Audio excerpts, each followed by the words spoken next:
तो दोस्तों ये आ गया है इसका फुल नोटिफिकेशन। उत्तर प्रदेश सरकार, उत्तर प्रदेश पुलिस भर्ती प्रोन्नति बोर्ड, 19वीं तुलसी गंगा कॉम्प्लेक्स, विधानसभा मार्ग, लखनऊ। सूचना: उत्तर प्रदेश होमगार्ड के पदों पर एनरोलमेंट 2025। दिनांक नवंबर 18 2025, यानी कि 18 नवंबर 2025 को यह सूचना जारी हुई है।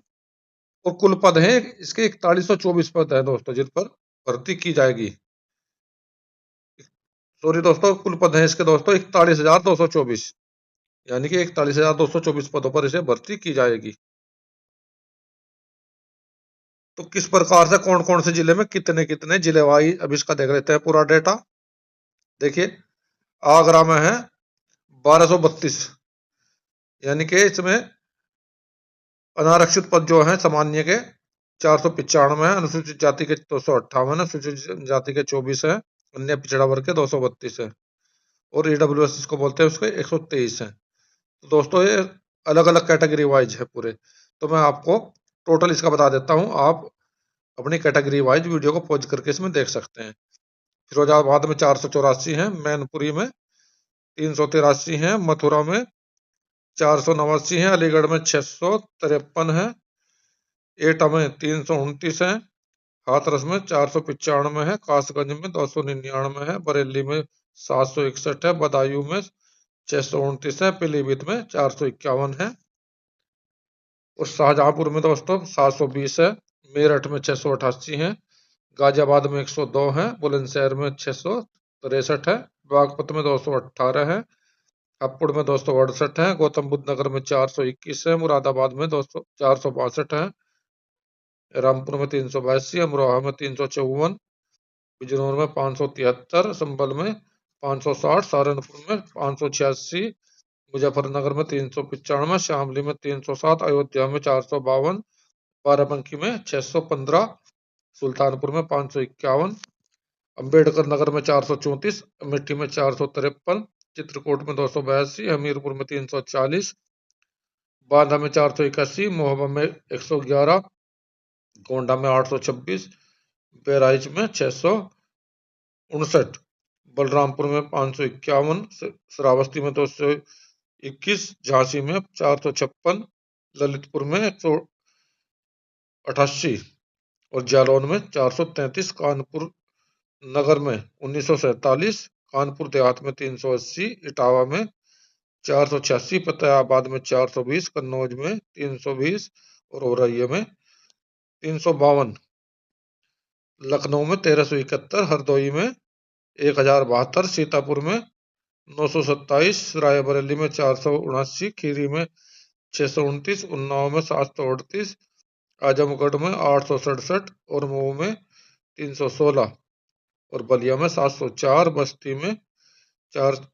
537, सिद्धार्थनगर में 419, संत कबीर नगर में 252, गोरखपुर में 830, कुशीनगर में 524, देवरिया में 667, महाराजगंज में 462, मिर्जापुर में 476, भदोही में 443, सोनभद्र में 250, प्रयागराज में 1219, फतेहपुर में 583, प्रतापगढ़ में 736, कौशाम्बी में 290, वाराणसी में 1004, गाजीपुर में 693, जौनपुर में 900, और चंदौली में 350। इस प्रकार कुल मिलाकर 41,424 पद ये हैं, जिन पर ये भर्ती है। लास्ट डेट मैंने आपको पहले ही बता दी है।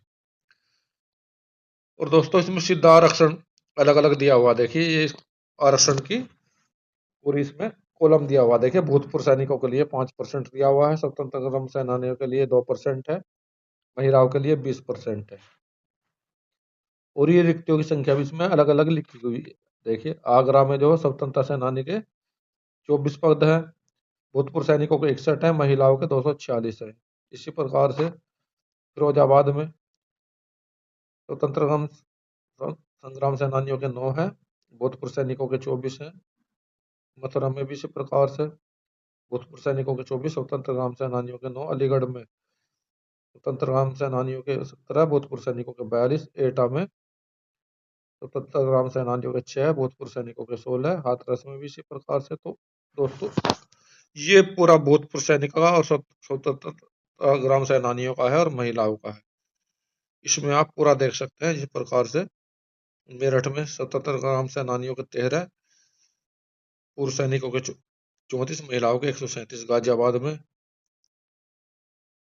पूर्व सैनिकों के 5, स्वतंत्रता ग्राम सेनानियों के 2, महिलाओं के 20। बुलंदशहर में स्वतंत्रता ग्राम सेनानियों के 13, पूर्व सैनिकों के 53, महिलाओं के 252।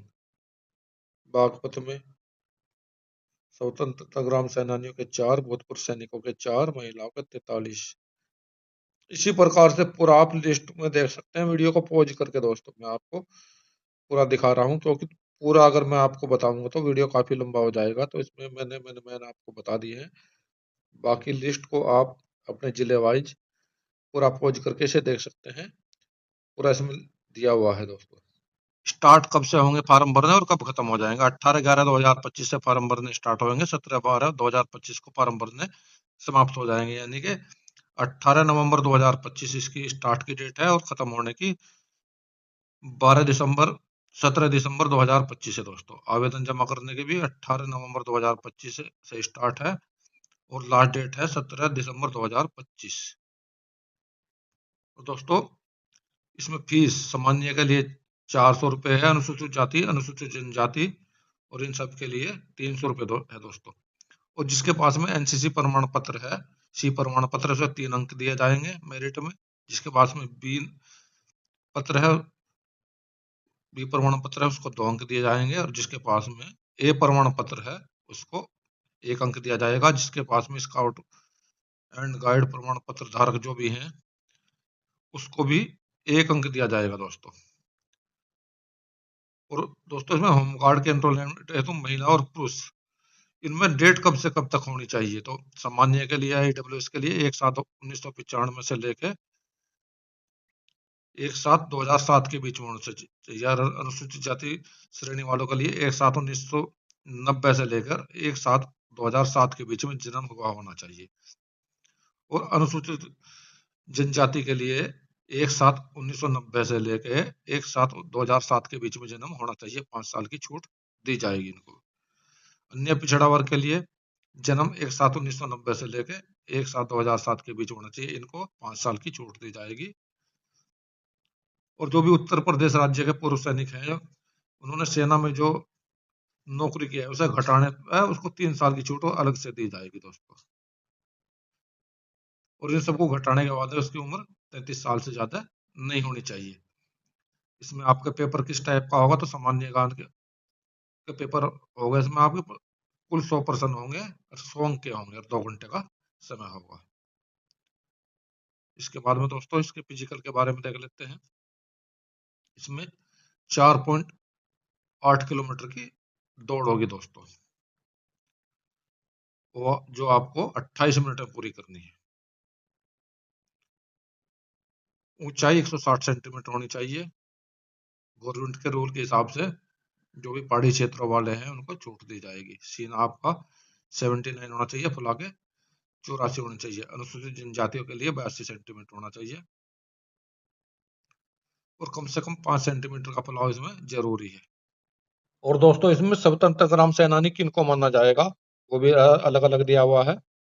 जो उत्तर प्रदेश के ऐसे आदिवासी हैं जिन्होंने भारत के स्वतंत्रता संग्राम में भाग लिया है और जिसने वीरगति प्राप्त की हो, या जो नजरबंदी या विचाराधीन बंदी के रूप में जेल में कम से कम 3 मास की अवधि के लिए निरुद्ध रहा हो, या इसके अलावा जिसने कम से कम 10 बैंतों का दंड भोगा हो, जो गोली से घायल हुआ हो, या जो फिर फरार घोषित किया गया हो, या जो पेशेवर कांड में रहा हो, या जो आजाद हिंद फौज का सदस्य रहा हो, या जो इंडिया इंडिपेंडेंस लीग का प्रमाणित सदस्य रहा हो, या जो गांधी इरविन समझौते के अधीन रिहा किया गया हो। अगर इन सब में से हैं तो वही स्वतंत्र संग्राम सेनानी का दर्जा उन्हीं को दिया जाएगा। पूर्व सैनिक, तो इन्होंने पूर्व सैनिकों के लिए बताया है जो भारतीय जल सेना, थल सेना और नौसेना और वायुसेना इनमें सेवा की हो, जो अपनी पेंशन अर्जित करने के पश्चात ऐसी सेवा से सेवानिवृत्त हुआ हो, चिकित्सा आधार पर हुआ हो, जैसे कि सैन्य सेवा के लिए अपेक्षित हो, निरुद्ध के परिस्थितियों के नियंत्रण के बाहर किया हो, यानी किसी भी परिस्थिति के कारण किया हो, चिकित्सा के आधार पर किया गया हो, अयोग्यता पेंशन दी गई हो जिसे, वो सभी इसमें पात्र है। ऐसी सेवा अनुष्ठान कमी किए जाने के फलस्वरूप अपने स्वयं के प्रार्थना पत्र बिना नियुक्त किया गया हो, या यानी खुद भी अपनी मर्जी से आया हो, वो भी इसमें लिया जाएगा।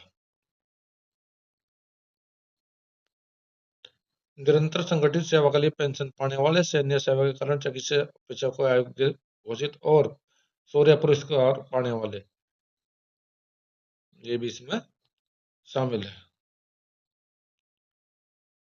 भूतपूर्व सैनिक माना जाने के लिए संघ की तीनों सेनाओं में से किसी भी सैनिक के लिए आवश्यक है उसने आवेदन पत्र भरते समय भूतपूर्व सैनिक का दर्जा पहले ही हासिल किया हो, यानी कि जिसने पहले एक बार इसका लाभ ले लिया हो तो वो दोबारा इसका लाभ नहीं ले सकता।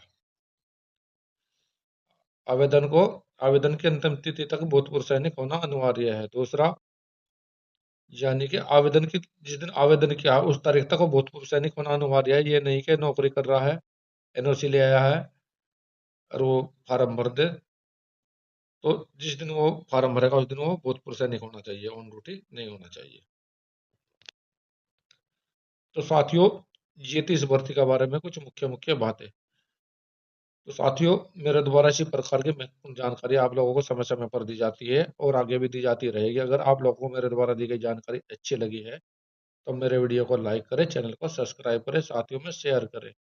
और दोस्तों, इसमें अधिक जानकारी के लिए Uttar Pradesh police recruitment and promotion board की वेबसाइट देखें।